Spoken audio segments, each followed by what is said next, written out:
छोटे से शांतिपूर्ण गांव के बीचों बीच एक प्राचीन पेड़ खड़ा था। इस पेड़ को होशियार पेड़ कहा जाता था क्योंकि यह कई पीढ़ियों से वहां खड़ा था और इसने गांव में कई बदलाव देखे थे। इसकी शाखाएं इतनी बड़ी और फैली हुई थीं कि यह हर किसी को छाया और सुकून देता था जो इसके नीचे बैठता था। गांव के लोग मानते थे कि यह पेड़ जादुई है क्योंकि इसने उनके जीवन के उतार चढ़ाव देखे थे और यह गांव के इतिहास का अभिन्न हिस्सा बन चुका था। गांव में एक लड़का रहता था जिसका नाम रवि था। रवि एक चंचल और जिज्ञासु बच्चा था, लेकिन वह अक्सर अपने माता पिता की बातों को अनसुना कर देता था। वह ज़्यादातर समय खेलने, पेड़ों पर चढ़ने, दौड़ने और दोस्तों के साथ मस्ती करने में बिताता।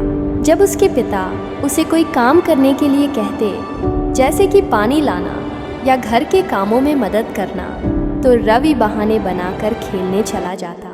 उसकी माँ भी उसे पढ़ाई करने या घर के कामों में हाथ बंटाने को कहती, लेकिन रवि को लगता था कि उसके माता पिता उसे नहीं समझते। उसे लगता था कि जीवन सिर्फ मज़े के लिए है और काम व जिम्मेदारियाँ बाद में निभाई जा सकती हैं। एक दिन जब रवि होशियार पेड़ के पास खेल रहा था, उसके पिता ने उसे बुलाया। रवि, उन्होंने प्यार से कहा, आओ मेरे पास बैठो, मुझे तुमसे एक ज़रूरी बात करनी है। रवि ने अनमने भाव से अपने पिता की ओर देखा और कहा, क्या बात है पिताजी? उसके पिता मुस्कुराते हुए पेड़ के नीचे बैठ गए और बोले, यह पेड़ बेटा सालों से यहाँ खड़ा है, ठीक वैसे ही जैसे मैं हमेशा तुम्हारे लिए रहा हूँ। इस पेड़ की तरह मैं भी तुम्हारे लिए हमेशा खड़ा रहूँगा, लेकिन एक दिन जैसे यह पेड़ बूढ़ा हो जाएगा, मैं भी बूढ़ा हो जाऊँगा। तुम्हें मेरी बातों को सुनना चाहिए क्योंकि मैं तुम्हें वे बातें सिखाना चाहता हूँ जो तुम्हें मजबूत और समझदार बनाएंगी। रवि ने पेड़ को देखा और कहा, इन बातों को समझने की ज़रूरत नहीं है पिताजी, मैं खेलने जा रहा हूँ। और वह फिर से खेल में लग गया। समय बीतता गया और रवि बड़ा हो गया। वह स्कूल जाने लगा, नए दोस्त बनाए और अपने माता पिता की सलाहों को नज़रअंदाज करता गया। लेकिन एक दिन जब वह स्कूल से लौटा तो उसने अपने माता पिता को होशियार पेड़ के नीचे बैठे देखा।